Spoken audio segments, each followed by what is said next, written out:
Olá, queridos amigos telespectadores da TV Agathos Play. Este é o programa Conhecimentos e Assuntos Relevantes. Está no ar há mais de 3 anos, que eu criei com muita alegria, com muito contentamento, porque se trata de entrevistas interativas e contributivas. Aqui nós não polemizamos, aqui nós não brigamos com ninguém, embora às vezes eu tenha tido vontade de matar alguns, mas isso aí passou, virou a página, a história é outra.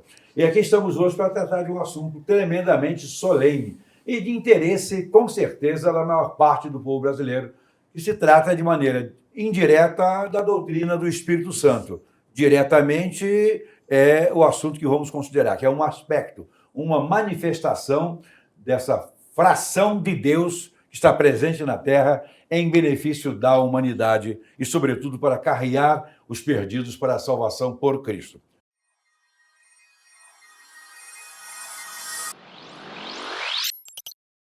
O programa de hoje, como você já sabe, como eu sou, não polemizo, não discuto, é sobre algaravia e xenogrossia. Eu tenho certeza que muita gente, que coisa é essa? E se come, né? Qual é o tempero que se usa nessa mistura dessas duas coisas? Mas são palavras realmente que estão fora do linguajar até do povo religioso em geral, que não se usa essas expressões. Essas expressões são expressões de vocabulário, de dicionário, são, digamos, acadêmicas, algaravia e xenogrossia, que no fundo é a mesma coisa, que é falar em outras línguas. Falar em outras línguas, tá? Xenoglossia, xenós é exatamente outras raças, etc.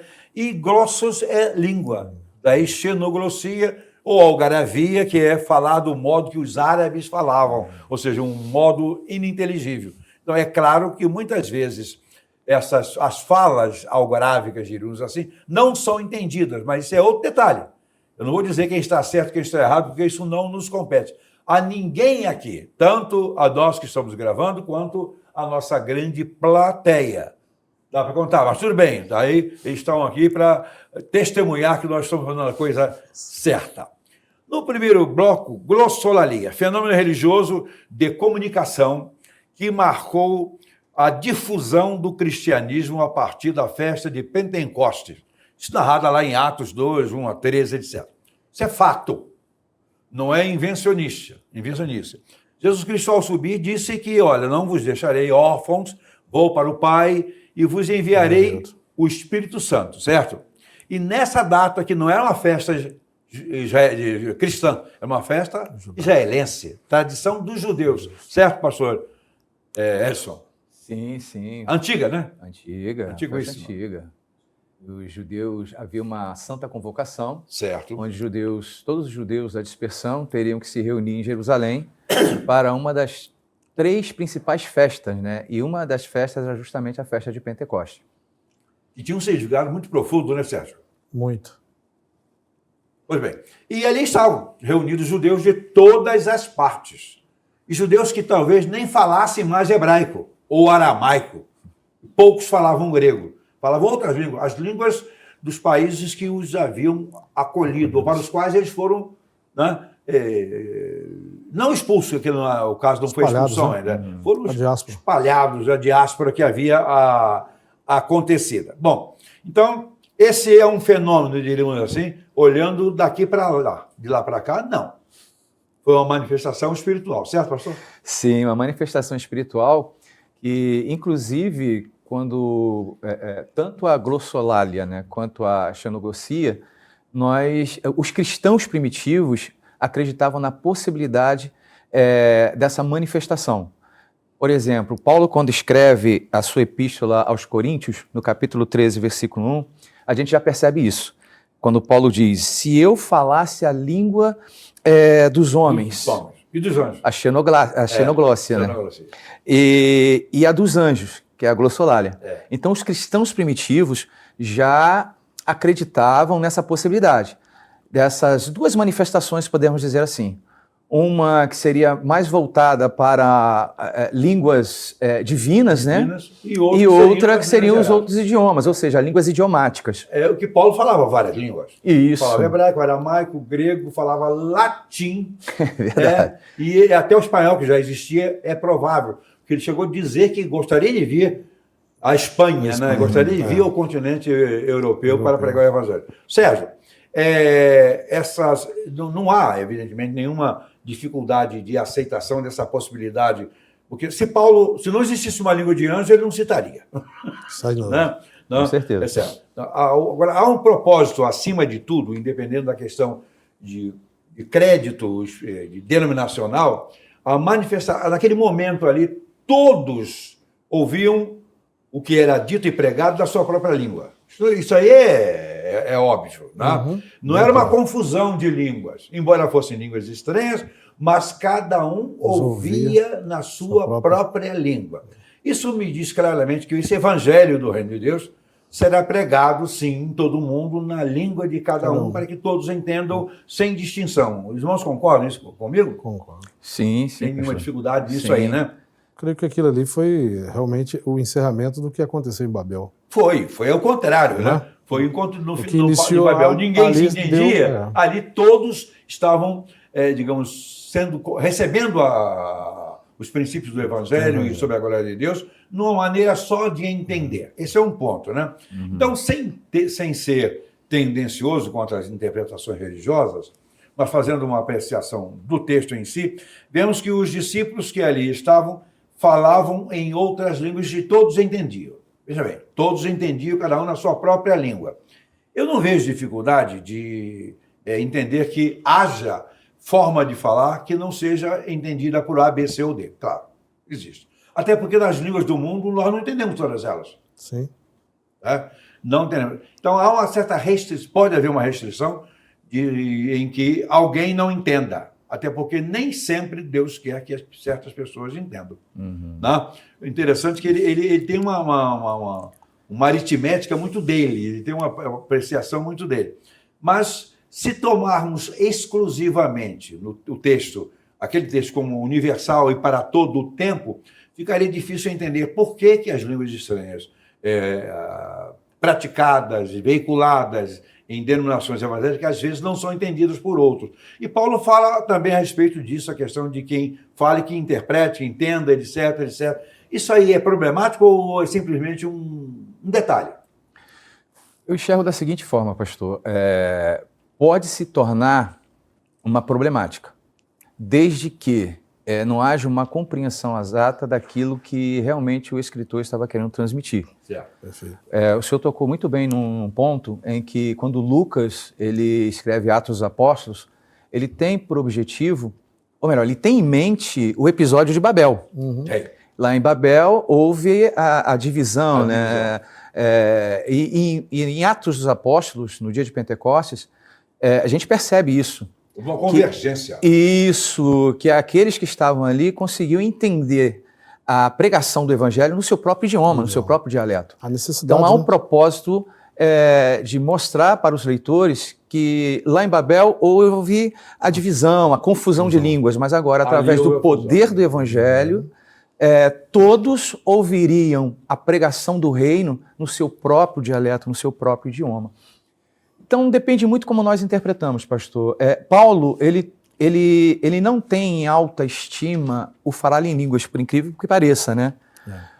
Ele fala mais na questão da profecia. Se nós observarmos bem, aquele que profetiza, a profecia edifica, e aquele que fala em línguas fala para a sua própria edificação. É algo que somente Deus entende. Pois veja bem, mas também, pastor, essa questão... Há essa divergência não vou dizer divergência, há essa compreensão. Né? Mas, para aí, que língua é? Será que essa língua que está falando que eu não entendo edifica quem? A terceira, com certeza, é a pessoa que está falando, está se comunicando com Deus. Eu não tenho dúvida disso. Mas eu quero dizer uma coisa engraçada, é que hoje nós observamos que o evangelho é pregado em quantas línguas? Não todas ainda, lamentavelmente. Né? Mas se você for ter contato com um chinês, com um japonês, enfim, com essa raça da língua oriental, é uma loucura tal língua. Uhum. E muito lentamente a Bíblia está sendo Traduzidos. traduzida para essas muitas outras línguas, né? Até mesmo para a língua árabe, ela é uma complicação. E de uma vez traduzido também, o entendimento não é o mesmo. Uhum. Não? Divergem. Um texto que me parece claro, ou parece claro aos irmãos, pode ser uma tremenda incógnita para outra língua. Então, se não existir um poder que faça, diríamos assim, uma síntese disso tudo na direção do que é a verdade, o que interessa, ninguém vai se entender, ninguém vai entender nada. O evangelho não seria pregado corretamente. E a ação a ele, quem é? Do Espírito Santo. E ele se comunica como ele quer se comunicar, permite que você fale do jeito que ele quer que você fale, etc. Agora, pode existir mau uso disso aí? Pode, mas o problema do homem não é da igreja nem de Deus. Vou contar um episódio, e esse episódio é fato, é verídico. Numa igreja de natureza pentecostal, estava uma reunião de oração, e tinha várias pessoas, não era só de oração, era aberto, mas era um momento de oração, e algumas pessoas falando em língua. E tinha um camarada sobressaindo, falando em língua, uma coisa diferente. De repente, um camarada que estava ali, ele falou, para, por favor. Para aí. Eu sou de tal país assim, eu conheço a língua que esse cara está falando aí. Ele não está orando nem abençoando, ele está amaldiçoando a Deus.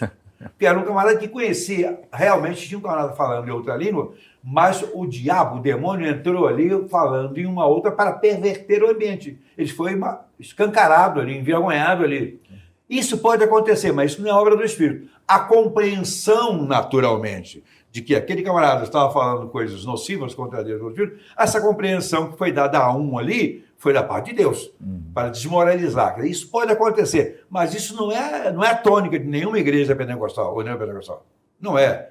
Né? Ela faz a coisa dentro do seu ambiente de sinceridade. Né? Vamos dar uma paradinha de um minutinho, certo?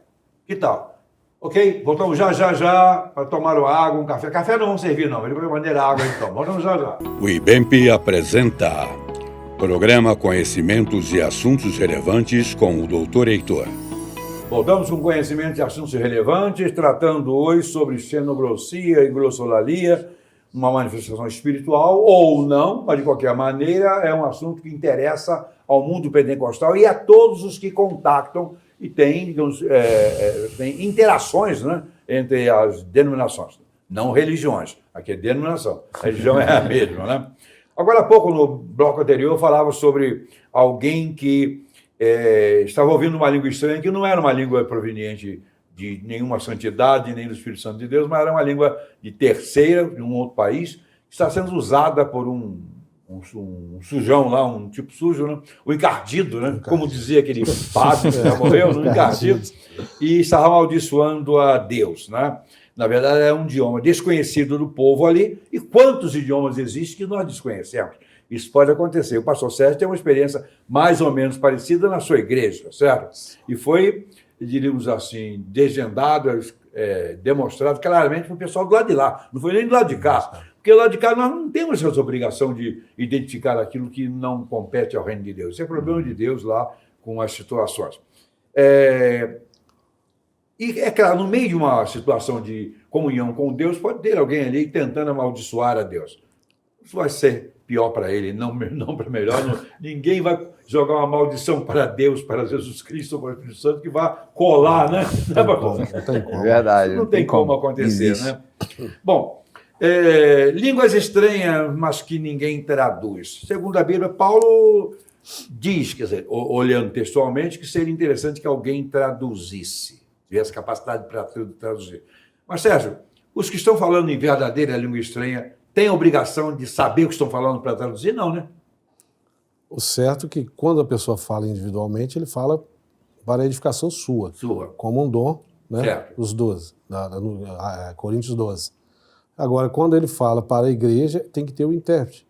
Certo. E para ele, penso eu que para ele se manifestar dessa maneira, ele teria que ter, o Espírito é o mesmo, é a pessoa do Espírito. Se ele vai dar uma língua para a igreja, para edificar o corpo da igreja, automaticamente ele vai também levantar alguém naquele momento com dom Para o fazer. para uma Mas veja interpretação, não só para que haja uma coerência Exato. e uma edificação. Nem só, não só o pastor Sérgio, mas o pastor Edson também.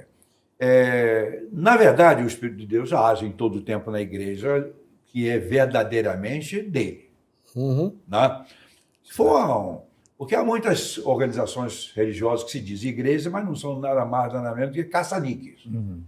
O fato de você organizar e registrar em cartório uma instituição religiosa não transforma essa coisa em uma igreja, A certo? constituição dela é muito vaga, né? É diferente, certo? Mas quando a igreja é uma igreja organizada por Deus através do seu Filho, Jesus, instituída na terra pela obra do Espírito, né? Digamos assim, é claro que a pregação é uma manifestação do Espírito Santo de Deus. Sim. Pode não estar sendo incluída nessa linguagem chamada algoravia ou xenoglossia, mas a verdadeira mensagem da Bíblia pregada por um ungido de Deus, sendo a verdade, é a palavra de Deus. E através de quê? Palavras de língua. Não tem que ser uma língua desconhecida, pode ser uma língua conhecida. Mas também, também muitas vezes as pessoas vão para o púlpito pregar uma mensagem que pretende ser a palavra de Deus e não é. Acontece muito, pastor, acontece muito. Eu costumo dizer a seguinte coisa, a maior profecia é a santa palavra de Deus. Não tem diferença. Tudo que precisamos saber Contido.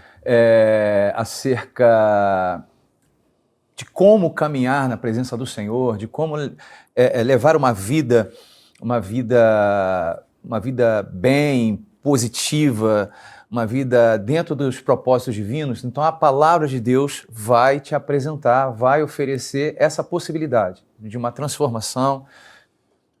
Acontece que hoje, infelizmente, pastor, a gente, e isso eu costumo dizer que também é culpa nossa. Nós buscamos há diversos dons. Sim. Que a igreja pode buscar e receber da parte de Deus. Mas há um dom, pastor, que, na minha opinião, vocês que estão nos assistindo, se nós buscássemos, correríamos menos risco de sermos ludibriados, enganados.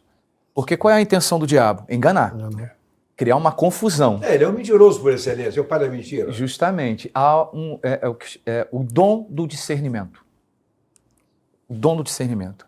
Saber discernir se aquele movimento é um movimento proveniente de Deus, se é um movimento... Mas isso só acontece quando há maturidade espiritual. Justamente, pastor. Não é certo? Paulo, ali aquela jovem que dava grandes lucros, certo. Né? Ela disse, esses que são aí são servos do Deus Altíssimo.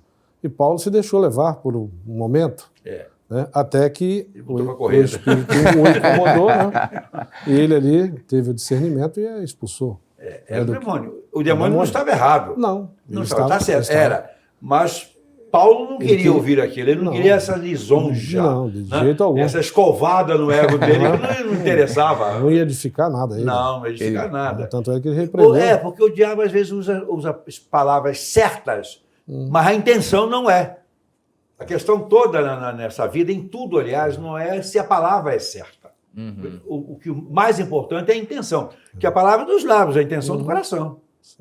E Paulo, ele é bem interessante que Paulo lhe diz a seguinte coisa, né, quando ele escreve aos Coríntios, que os homens nos reconheçam, nos vejam como remadores de baixo, né, que são os escravos, e dispenseiros dos mistérios de Deus. Aí vem uma menina, eis aí esses homens. Botou o ego dele lá para cima, né? Colocou.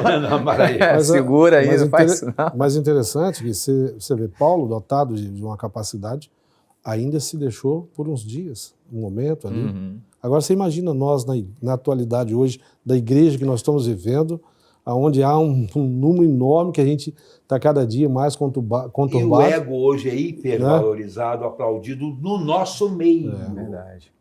Tem muita gente correndo atrás da sua glória, dos seus interesses, da sua riqueza, do seu patrimônio, da sua posição, da sua imagem, no nosso meio. E enganarão a muitos. Estão enganando e vão enganar. Porque o engano não vem de uma coisa frontal, negativa, que cause mal-estar. Não, o engano vem sempre de maneira sorrateira, doce, bem anestesiado, não é?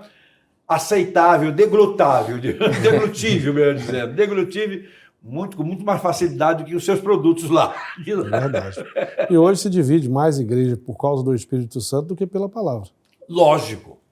As igrejas estão divididas.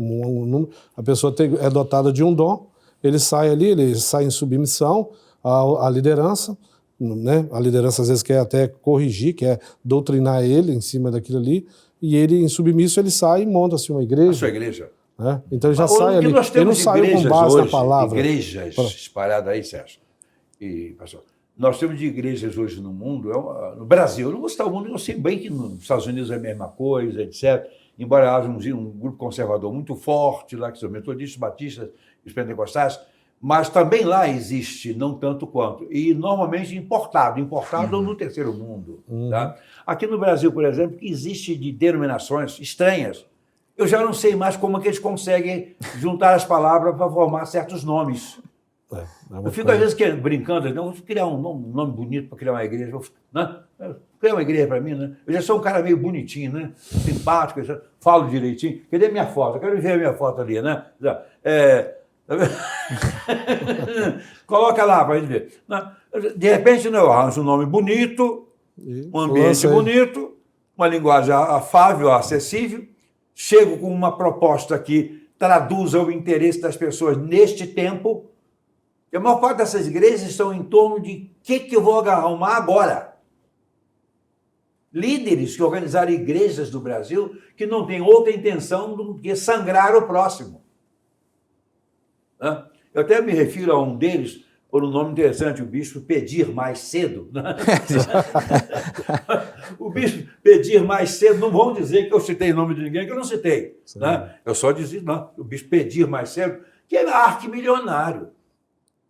Arquimilionário. Ele não coloca os pés no chão, é da casa para o helicóptero, do helicóptero para as organizações dele, por aí afora. Peraí, mas desde quando a Igreja de Cristo foi feita para isso?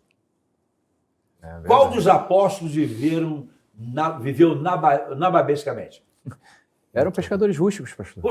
Muitos deles analfabetos. Pescadores rústicos. O culto preparado intelectual era Paulo. Viveu em todo o ministério dele miseravelmente. Eu costumo dizer, pastor, a seguinte coisa, que os discípulos de Jesus, o grupo de Jesus, era um dos grupos mais difíceis. Você só tem coisa ruim ali, né?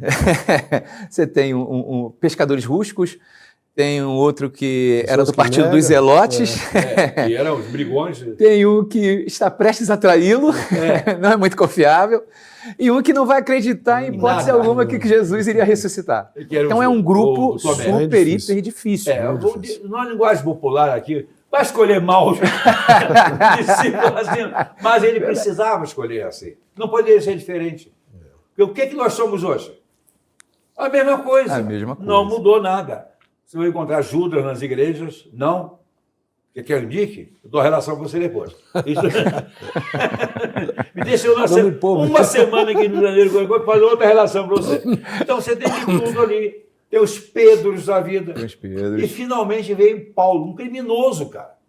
O homem que consentiu na morte de Estevão. Ele sacramentou o direito. Pode matar quem é? E ele mesmo disse isso, né? Ele falou que era do partido mais rigoroso dos fariseus. Mais rigoroso. Então, acho que foi um grupo que o Cristo, né, pegou, trabalhou durante os 3 anos e meio, os 3 anos e mais 40 dias, né, que Jesus passou após a ressurreição, trabalhando, preparando seus discípulos. Era aquilo ali. Eram pessoas super difíceis, cada um com uma cabeça diferente da outra. Acho que o mais ajustado ali foi Judas. Judas tinha um propósito só. Durante o tempo todo era inteligente, era preparado, estava interessado realmente no reino de Israel, do modo de eles pensavam, e ele apostou alto. Nesse reino aí eu vou ser ministro da Fazenda. Justamente. Eu vou roubar muito. Aí quando chegamos em Atos, né? Justo, quando chegamos em Atos, graças também, o Senhor Jesus, ele disse isso, permanecei-vos em Jerusalém até que do alto sejam revestidos. Após o revestimento, nós já vamos ver um outro grupo de discípulos totalmente diferente. Mudou tudo. Mas Paulo que entrou depois foi o que foi. Mas se nós olharmos também, será que tinha algum melhor do que eles? Não tem, porque Deus não erra, né? Jesus não erraria. Ele fez a escolha certa e teve que pegar pessoas acostumadas com a luta. Não poderia ser mongoloides, não, preguiçosos, não. Ele não pegou nenhum preguiçoso ali. pegou homem de trabalho, de dores, né? Até porque ele também era um homem de dores. Né? Acostumado com. Organizou uma equipe perfeita. Nós não teríamos organizado melhor. É uma pena que Judas tenha ficado para trás, que era um cara muito inteligente, muito bem intencionado. Bem intencionado. Do jeito dele. Largou um legado aí. Aquela que sobre ele. Dá uma paradinha, voltamos já para o terceiro bloco. Bebamos uma água que ninguém lhe ferra.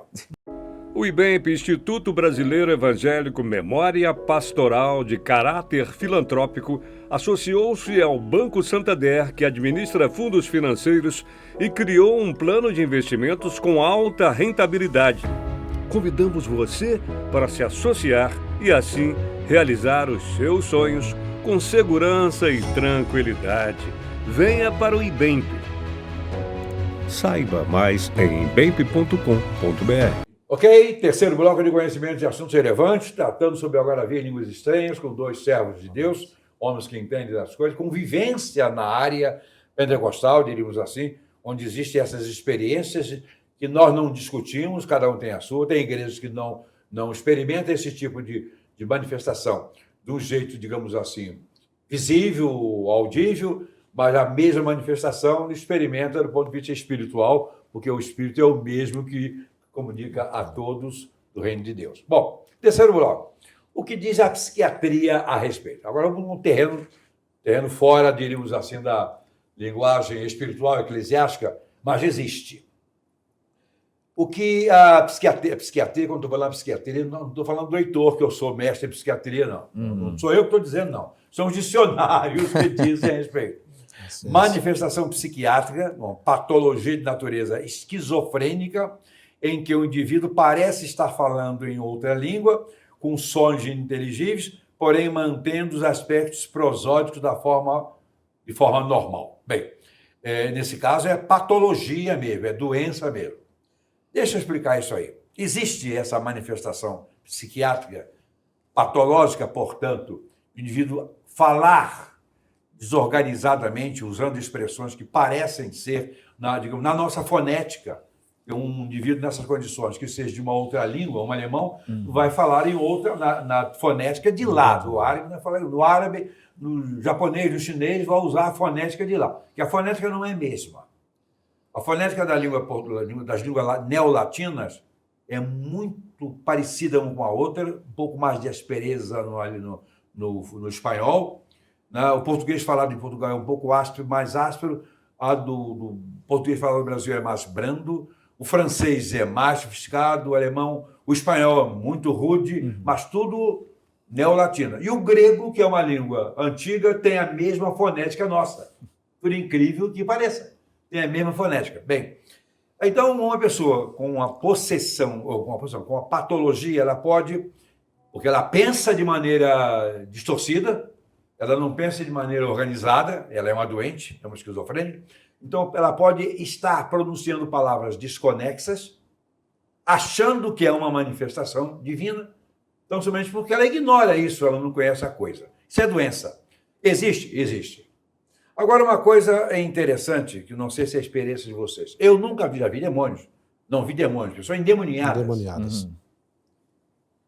Por incrível que pareça, vai doer em você, meu telespectador, mas eu já vi meu pai endemoniado. E ora, ele já tinha sido batizado na Igreja Católica, na Igreja Congregacional, na Igreja Assembleia de Deus e na Igreja Batista. Por falta de batismo... Não foi. Não foi, tá?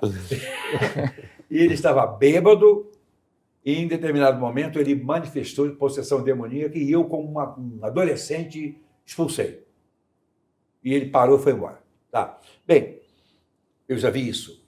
Mas eu nunca vi, embora tenha lidado com demônios ao longo do meu ministério, vocês também, isso muita gente, às vezes, está lidando e nem está sabendo. É inevitável. Nem está sabendo. Tem lidado. Eu nunca vi um demônio falando em língua estranha. Eu vi falando na língua portuguesa. Já viu isso? Já, pastor. Já tive assim, uma experiência de um demônio, uma pessoa que estava possessa, e do nada começar num ambiente pentecostal, um ambiente quando há os telespectadores irão nos entender. É um clima Um específico. clima específico e, de repente, uma Próprio. pessoa começar a imitar o que estava sendo balbuciado naquele momento. E eu percebi que era um espírito maligno. Então, pode acontecer sim, pastor. Pode. Pode acontecer. Mas eu nunca vi. Pode acontecer. Eu tive essa experiência e fiquei... foi logo no início da minha caminhada e isso me deixou assim um pouco confuso. Poxa, um movimento e de repente alguém... os obreiros oraram por essa pessoa e veio a cair. Aí a gente percebeu, tá vendo?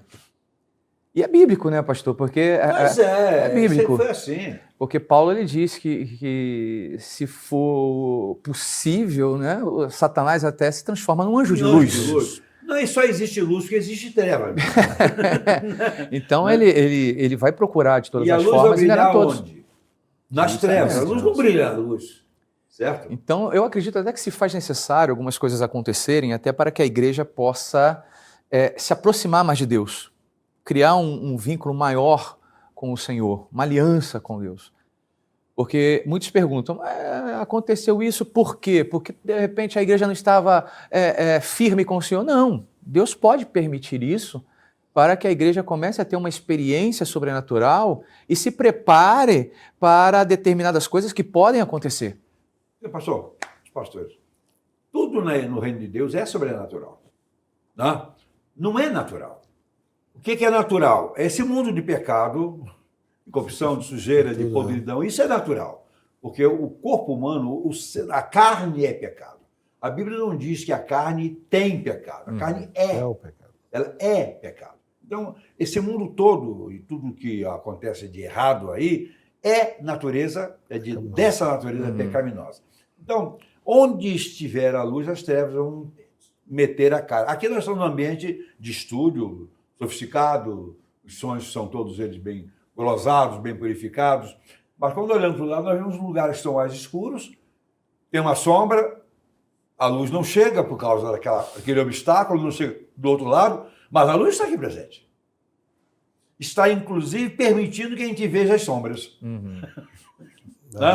Na luz, a gente tem a possibilidade de ver até o que está errado nos outros, mas sem a luz a gente não vê, não. Não existe como. Mas as trevas metem o bedelho em todos os lugares. O reino das trevas mete o bedelho em todos os lugares.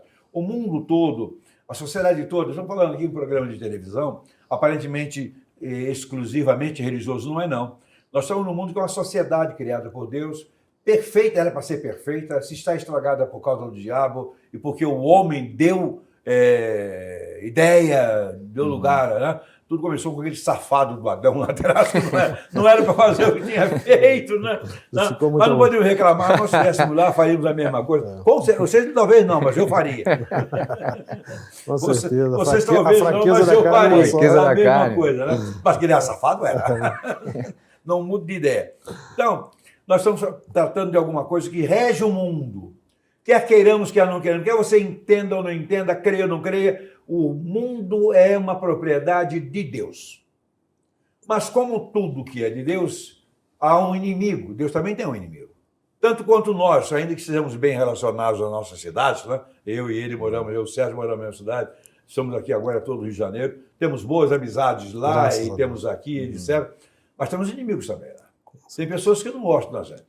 Tem pessoas que quando veem você, o sucesso que você tem naquilo que você faz, etc., o sucesso que eu tenho na vida, que eu chego aqui e me digo, parabéns, mas no fundo, a vontade de me matar. Né?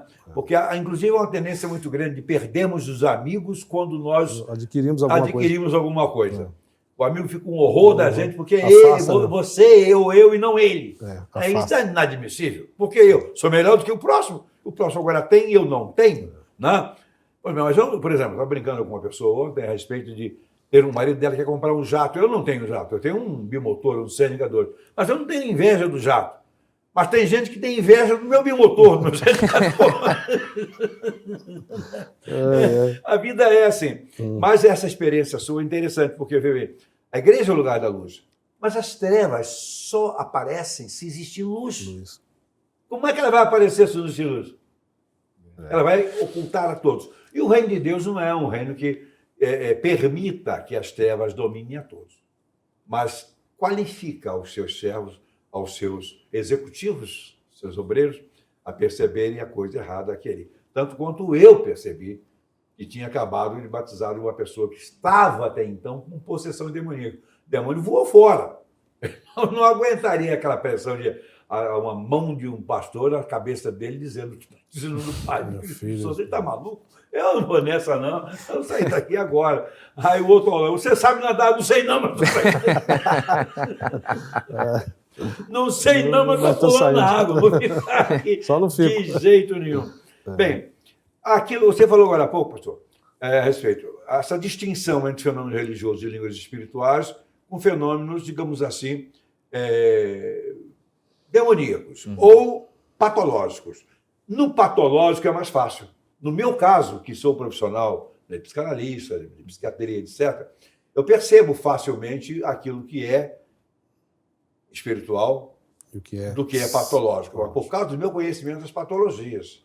Certo? Mas a pessoa que não conhece, não tem esse conhecimento, se deixa enrolar.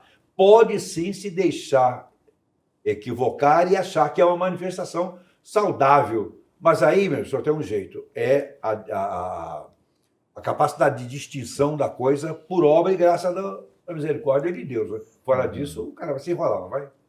É o que o pastor disse a respeito do dom do discernimento. Discernimento. O espiritual discerne todas as coisas. Sérgio, o discernimento, pastor, não é uma coisa intelectual. Não é, não. É uma coisa da presença ou não do Espírito de Deus.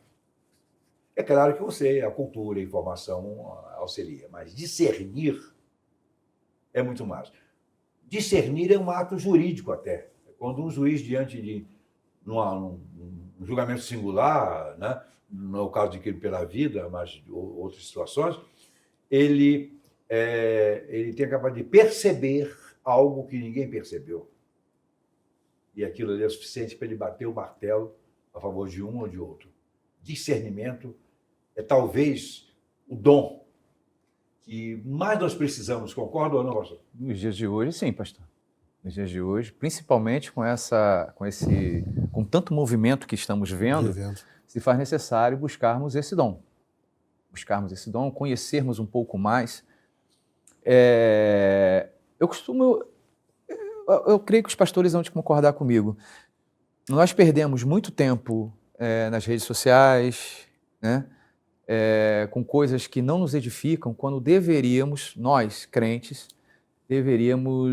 conhecer um pouco mais das Escrituras Sagradas. Porque tudo, aí eu volto a bater nessa mesma tecla, pastor, tudo que precisamos saber está justamente nas Escrituras Sagradas. Verdade. Como enfrentar os principais desafios da vida e até mesmo na questão que está sendo discutida entre a gente, né? Que é o dom, a manifestação de línguas, os dons espirituais. Então, tudo requer um conhecimento. E esse conhecimento vem justamente das Escrituras Sagradas. E eu gostaria até, o senhor tocou num assunto muito importante, pastor, essa da patologia, né? De alguns problemas psiquiátricos, né? E tem também aquele famoso efeito manada, né? O que é o efeito manada? Você aplaude, todo mundo vai aplaudir. Isso é certo. O camarada que está ali, de repente, num culto pentecostal, aquele movimento todo, aí vê alguém falando e eu acho que isso faz parte. Vou falar também. Isso já aconteceu muito também, pastor. Aí não é uma questão de demônio, não, tá? Não é demônio. Isso, na verdade, é uma questão de má fé, né? Assim, justamente. Na cara, mas isso existe, isso não é uma coisa... Essa situação é séria. Agora, veja bem, hoje eu observo tudo, eu gosto de observar. Eu não gosto de julgar, porque não julgueis, porque com o mesmo juízo que você vai julgar, vão julgar a voz. Essa parte é a pior. Então, para não... Vou deixar ela quieta. Então, para não complicar a minha vida, eu também não fico malhando muitos outros, não. Mas eu tenho visto aí movimentos religiosos de todos os tipos. Veja bem, não é só no meio chamado evangélico, não. A Igreja Católica tem também hoje um grupo carismático com a mesma fenomenologia. Eu estou colocando fenomenologia porque eu estou falando de todos, não estou sendo específico. Né? Com a mesma... Mas peraí, como é que funciona isso? Como é que pode? Há uma incompatibilidade fundamental aí, mas tem, certo? Nos movimentos religiosos não evangélicos, não cristãos, também tem. Como é que pode? O Jim Jones, na Colômbia, matou cerca de mais de 1.000 pessoas com uma religião que poderia ser vista a meia distância como sendo pentecostal, e não era. Era um fanatismo louco, certo? Aquilo não tinha nada de religioso, certo? Mas alguns processos, alguns procedimentos ali pareciam ser, diríamos assim, não pentecostais, mas neopentecostais.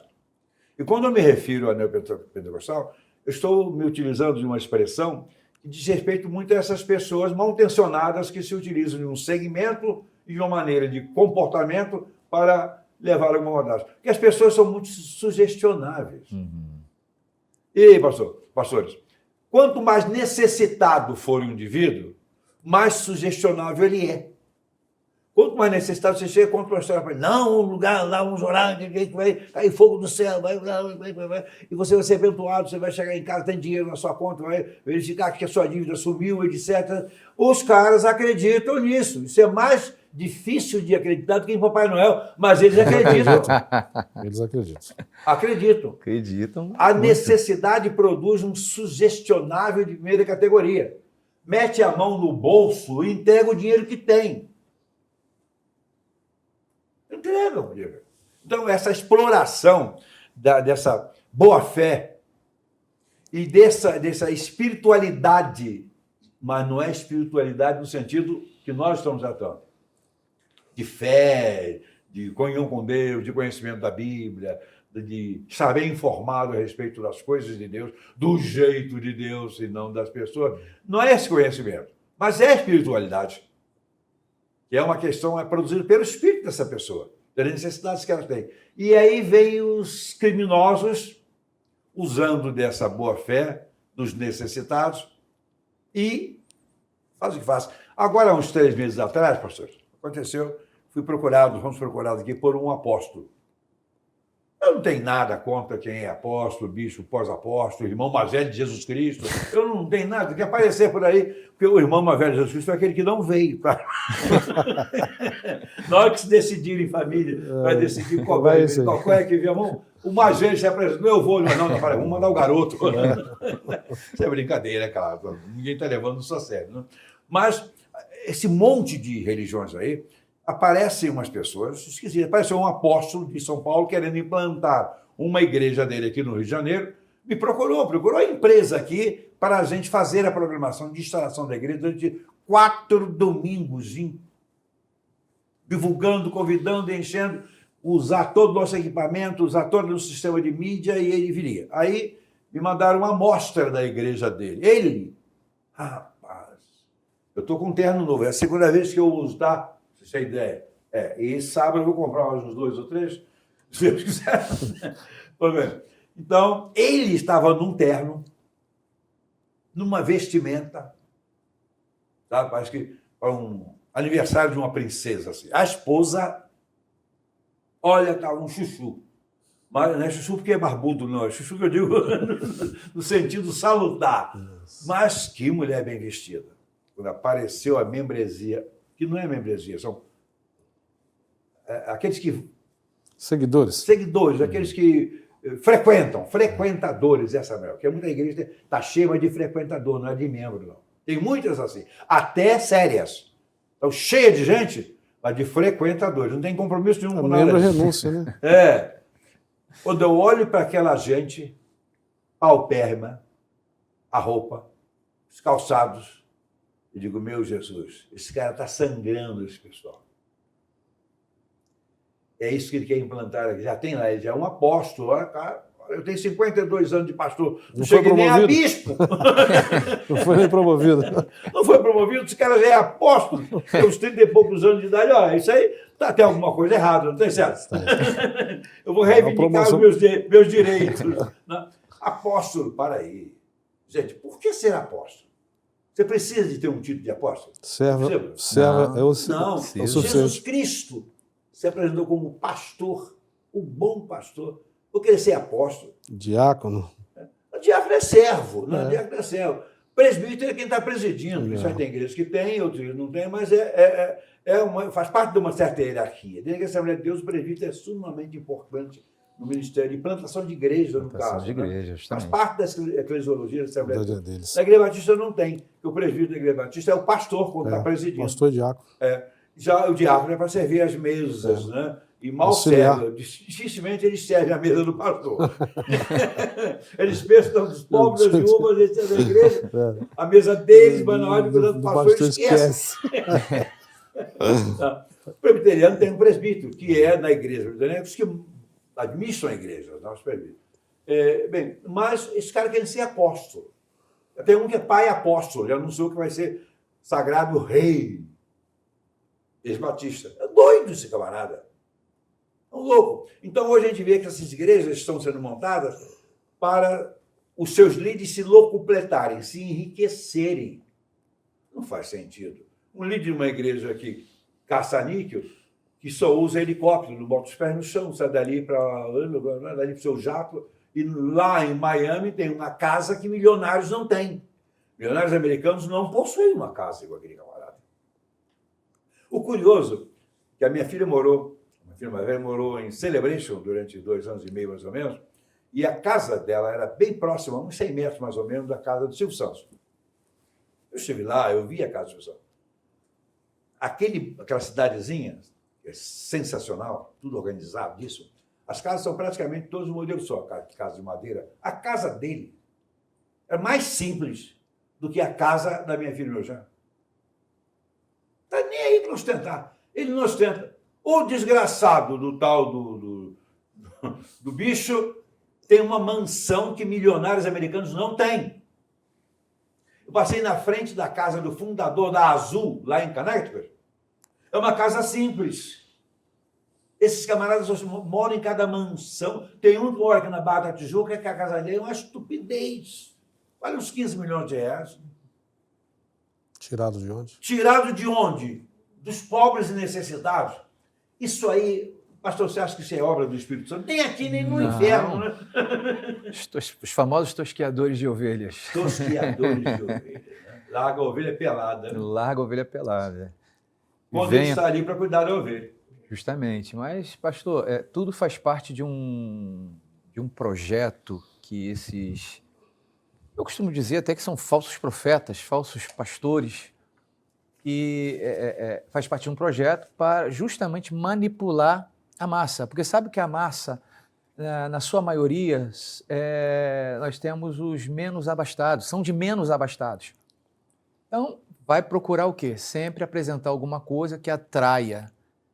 Então, aquele camarada que está ali querendo, eu quero meu carro do ano, eu quero uma casa. Pô, vem para cá que você vai ter a sua casa. Você fazendo da prosperidade é justamente diabólico, não é coisa de Deus. A teologia da prosperidade foi um mal. Foi um mal que surgiu e até hoje a gente tenta combater, mas mesmo assim aparecem mais seguidores. Ela é muito atraente. E é totalmente diferente da prosperidade como consequência, certo? Esse homem aqui é próspero na cidade dele, está trabalhando. Trabalhando, graças a Deus. Eu sou próspero, mas trabalhando. O irmão com certeza também. Nós não temos necessidades primárias, básicas aí. Por quê? Porque trabalhamos. Deus chegou com a prosperidade a nós, mas não jogando de lá. Agora esse bolo que eu na cabeça do Sérgio. Ou aquele outro bolo ali maior, vou jogar na cabeça do... Aqui está o cabelo baixinho lá, do Edson. Então não joga mais não. Já tem demais, né? Não é assim, gente. Prosperidade, a teologia verdadeira e sincera teologia da prosperidade foi Calvino.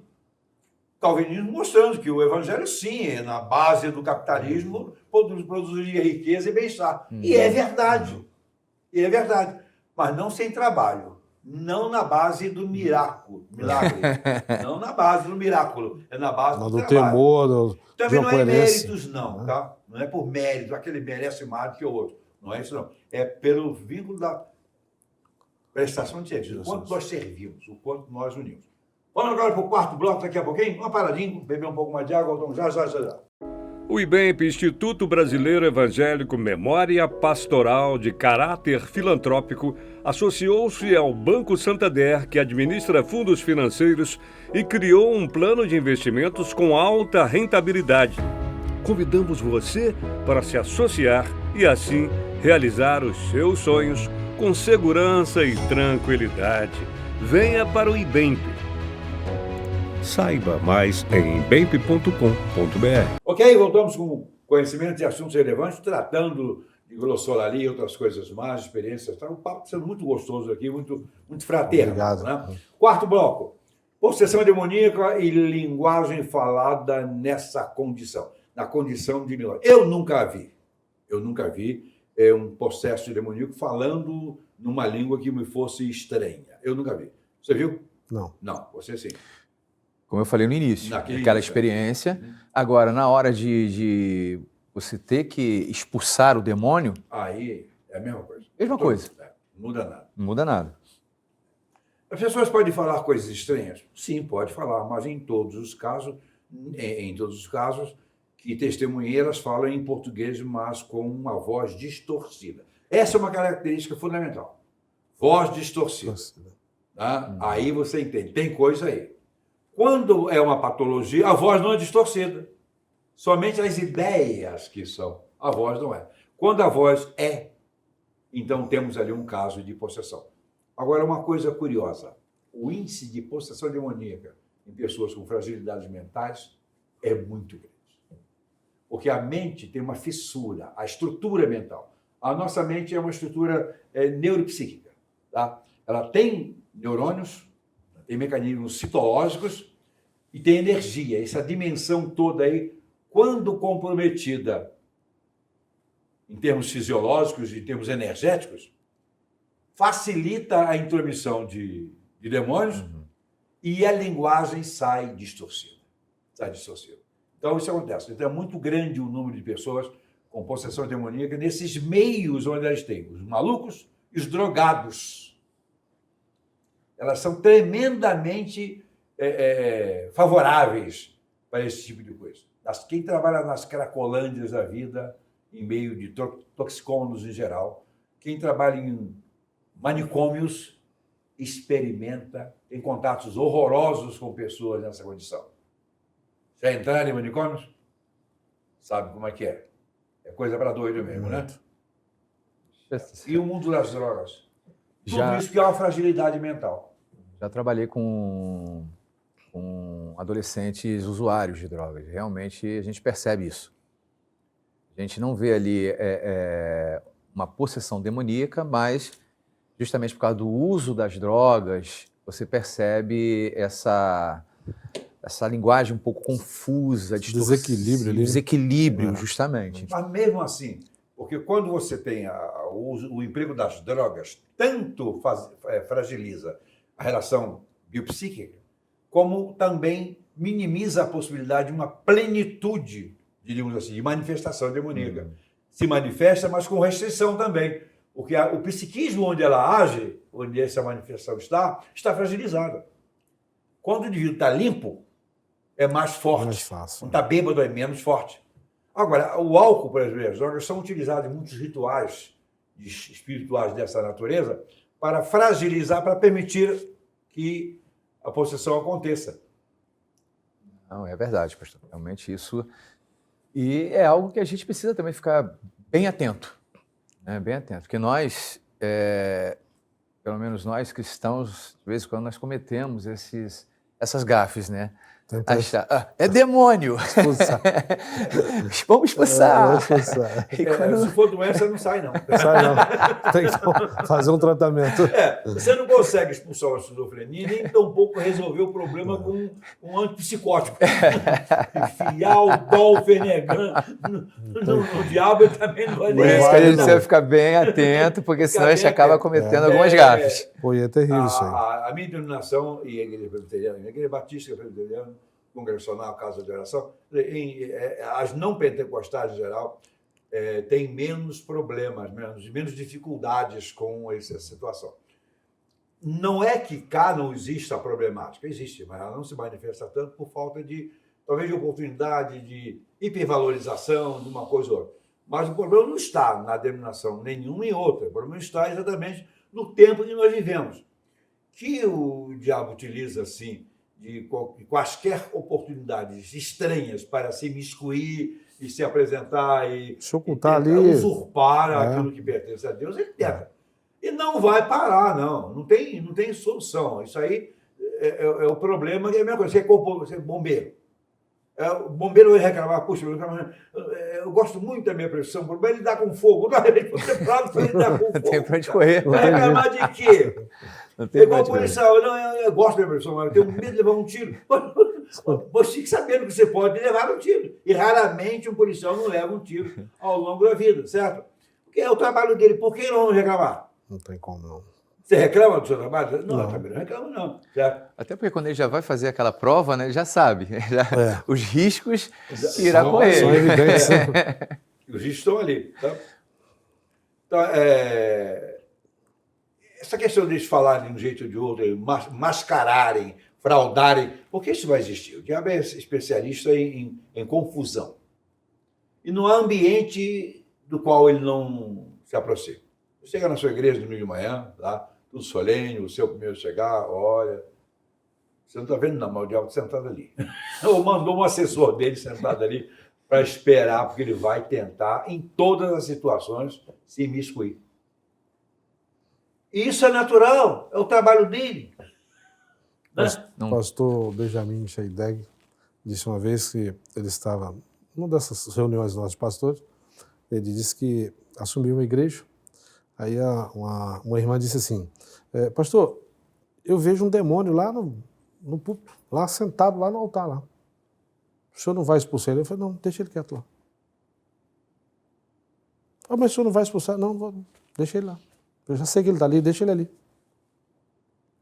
Não. Por quê? Deixa ele quieto. Você está vendo ele lá? Tá, deixa ele lá, na hora certa. Né? Ele vai sair. Ele vai tomar uma posição dele. Né? Então são coisas que... Né? A gente Ele está ali... Né? Onde que o diabo está? Né? Não está dentro da igreja? para Não tem ver todo bem, lugar? ele não é onisciente, Não é. não é onipresente, não é onipotente, ele não tem nenhum atributo que seja do Altíssimo, tem? Não tem. Não. Então ele não pode estar aqui, está lá em outro lugar. A possibilidade de alguém estar com o diabo no corpo é singular. Se estiver nele, não pode estar mais ninguém. Não, porque ele não é onipresente. Ele não se fatia, né? Igual você pode fatiar a mortadela, uma mussarela. Você não pode fazer isso, né? Não pode fazer. Ele é um só. Agora, é claro que todos os demônios se apresentam, às vezes, como oficiais de gabinete dele. É como o apóstolo Paulo lhe disse aos Efésios, né? O apóstolo Paulo lhe disse que a nossa luta não é contra a carne nem contra o sangue, mas contra as potestades, os principados que habitam, as hostes espirituais da maldade, que habitam nas regiões celestiais. Então, a gente sabe que há espíritos malignos atuando, estão atuando hoje. Então, eles podem atuar, por incrível que pareça, ainda que muitos achem difícil isso acontecer, mas num ambiente de culto, que estamos cultuando a Deus, pode acontecer de estar ali um espírito maligno. Pedro disse isso, que o diabo ele está ao nosso redor, né? Como um leão. Como um leão, rugindo ali, esperando o momento certo para atacar, para devorar. Ele é ousado. Ele é ousado. Agora, eu vou contar uma experiência para os colegas aí, nossos partícipes desse programa. Quando eu era jovem, eu tinha meus 12, 14 anos por aí, e meus pais já eram na igreja batista, eu também lá. E apareceu lá nessa igreja, lá no Rio do Ouro, lá em Niterói, ali com o lado de São Gonçalo, a divisão ali, tem uma Estrada Velha de Maricá, um lado é Niterói e do outro lado de São Gonçalo. Então apareceu ali, tirou carta de transferência para lá o senhor, falava bem, falava bonito, orava bonito, ele tinha um motonete, uma bicicleta motorizada, antigamente era isso, eles colocavam um motorzinho no porta-embrulho, etc. Isso aí de Niterói. Eu não sei por que aquele homem foi parar lá no Rio do Ouro, sozinho, sem família, sem nada. Mas chegou lá, e se apresentou, etc., foi recebido como membro, pregava, falava bonito, a oração dele era empolgante. O vice-presidente chegou a falar comigo, a oração dele é bonita, eu digo, mas estranho. Mas ele logo arrumou encrenca com eu, o vice-presidente da igreja, que o vice naquela época chamava de vice-moderador, né? Vice-moderador, e saiu de lá. Saiu de lá, foi para uma congregação da Igreja Assembleia de Deus, na época do Macalão ainda, né? Estava sendo criada lá no Rio do Ouro, uma congregação, início do trabalho, eu estava lá. Tinha igreja batista, igreja presbiteriana, etc. E alugaram lá, estava uma congregação. Ele foi para lá. Foi para lá e rapidamente também ele cresceu. Logo estava pregando, cantando, dando testemunho, não sei o quê, brigou também lá com o pastor. Ele queria mandar, não deixaram, ele rapou fora, voltou para a igreja. Chegou na igreja batista, deu um testemunho, aquilo que me chamam de testemunho. Foi um testemunho, foi à frente e falou o seguinte: olha, eu vim aqui para dizer, estou arrependido de ter saído daqui e dizer o que lá, eu fui para aquela igreja lá, mas o espírito que se manifesta lá, né, é o diabo. Nossa. Falou isso aqui. E todo mundo ficou impressionado com a ousadia dele. Muita gente achando bonito que ele teve coragem de dizer que lá é o diabo. Naquela época era uma rixa danada entre denominações. Hoje não existe mais. Hoje o mundo é outro, né? Todo mundo faz. Hoje parece que o mundo virou civilizado. Pelo menos entre nós três, né? Então, lá é o diabo. Agora, tudo bem.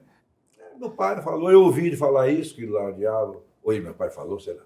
Logo depois ele teve indo para Niterói na moçoneta dele, descendo ali aquela serra da Cantareira, aquela descida ali, chega na Fonseca, descendo ali, ele saiu da estrada, não sei porque foi, bateu num eucalipto daquele, se embolou com aquela motoneta, a corrente cortou os raios, teve perfuração de pulmões, foi levado para o hospital Antônio Pedro, ficou lá, morre. Há um dia lá os membros da igreja foram visitá-lo, inclusive meu pai, lá no hospital. Logo depois ele morreu. Com muita dificuldade, perfuração pulmonar. Hoje teria jeito, aquela não tinha. Eu era 12, 13 anos, hoje estou com uns 14 ou 15. Depende do modo, como daqui a pouco mais completo. 78, faça 8, 7, 8, 15, pronto. Já está. Fica combinado assim, agora estou com 14. Então, meu pai chegou e disse, poxa, cheguei lá, mas ele está passando muito mal, acho que ele vai morrer. E ele falou o seguinte, eu sei por que eu estou morrendo. Com muita dificuldade ele falou, eu sei por que eu estou morrendo. E sabia. Porque, olha, blasfemar contra esse camarada aí, do Espírito Santo, não vale a pena, não. Ele manda contra, ele tem isso, não tem perdão, pecado com o Espírito Santo. Não tem, porque ele é um instrumento de Deus para convencer o homem do pecado, da justiça, dos juízos, para tudo mais. A relação de Deus, do homem com Deus, é feita através do Espírito. Se ele não crê nisso, não tem como. Ele é o que macia, ele que traduz a oração, ele que ajeita as coisas. Você vai brigar com ele não tem como perdoar. Jesus Cristo perdoou, Deus perdoou, mas ele não foi feito para perdoar. Ele foi concebido e enviado para ser o executivo de Deus aqui. Perdão não é problema dele, isso não é comigo não. Está pedindo perdão, não tem nada com isso não, tá? Se vira. O cara morreu, Morreu por causa dessa blasfêmia que ele preferiu. Eu não esqueço disso não, e faço questão de dizer, alguém pode dizer, você não é um cara batista, você está colocando azeitona lá em Padre dos Pentecostais? Não, eu não estou colocando. Fato é fato, verdade é verdade. Eu não tenho como. Você presenciou isso? Eu tenho meu modo de crer, meu modo de pensar, meu modo de manifestar, mas é o meu, não é o seu, não é o seu. E vice-versa e por aí. Agora, um detalhe, nós somos irmãos. Somos da mesma família e, como disse no princípio, a gente vai ter que passar a eternidade juntos. Vocês vão me desculpar, mas eu vou ter que me Glória a Deus. Glória a Deus por isso. Eu vou ter que me engolir. Você já expulsou o demônio? Já. Já. Já expulsou o demônio? Já também. Até eu. Né? Há algo mais que os irmãos, colegas queiram pontuar a respeito dessa experiência, desse fato, porque nós estamos vivendo um tempo onde há muitas religiões, muitas denominações, etc. E aquela história que antigamente eu ouvia falar dos meus colegas, todo caminho dá na venda.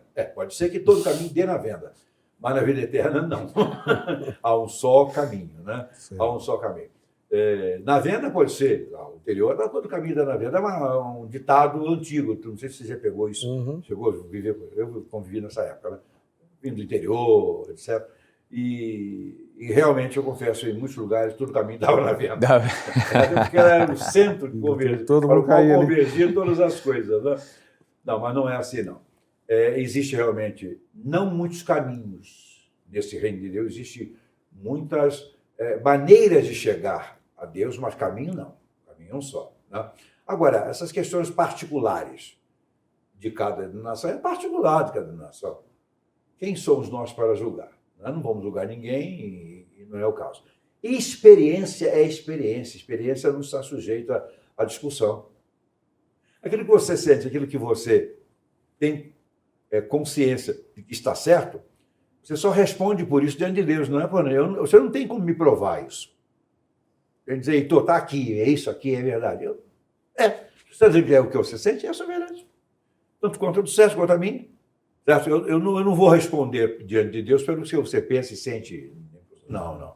Falei por mim. Tá? Consequentemente, eu não posso julgar a ninguém. Agora, eu fico muito feliz de perceber que a nossa família é muito grande. E em nenhuma família do mundo todos são iguais ou todos são perfeitos. Nas melhores famílias tem cada droga, nas piores famílias tem cada bênção. Né? Tem uma família que pai e mãe não vale nada, a maior parte dos irmãos de repente saem no meio, que é um doce de pessoa, parece até que vem de outro mundo. Mas não pode ser. Filho de fulano não pode ser.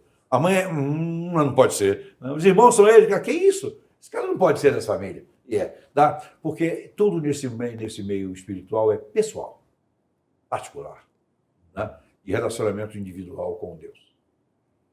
Satisfeito por essa conversa, não brigamos aqui, ninguém tentou matar ninguém. Que bom. Né? Eu não tenho o meu modo de pensar, eu sou batista, fundamentalista, mas respeito todas as denominações. Agora, não respeito de maneira nenhuma aqueles que tentam se beneficiar da miséria alheia, daqueles que tentam ganhar dinheiro e ficar rico nas costas dos outros. Não, olhe para mim, não se preocupe não. Eu tenho uma boa posição na vida? Tenho. Subi na vida, mas trabalhando, sendo abençoado por Deus. Não existe na Terra um homem mais abençoado do que eu, tá, meus amigos? Tem não. Mas naquele horror, virou um caminhão basculhante de dinheiro em cima de mim, não. É que mostrou como é que eu poderia ganhar dinheiro, como é que eu poderia servir a Deus junto à população, ao povo. Então, eu sou um servo de Deus, abençoado, só isso. Criando oportunidades. Criando oportunidades até de trabalho e de saúde. E como oportunidade de saúde nós criamos. Nessa última pandemia de Covid, a quantidade de médicos intensivistas que nós formamos no Brasil, mais de 6 mil. Se cada intensivista desse tenha salvado uma vida pela competência que adquiriu, seria pelo menos 6 mil pessoas vivas. E foi muito mais. Trabalhamos a quem? A Deus. Agora, eu sou apenas servo. Pastor, alguma palavra nesse momento para encerrar? Eu acho, primeiramente, estou agradecido, né? Poder estar aqui.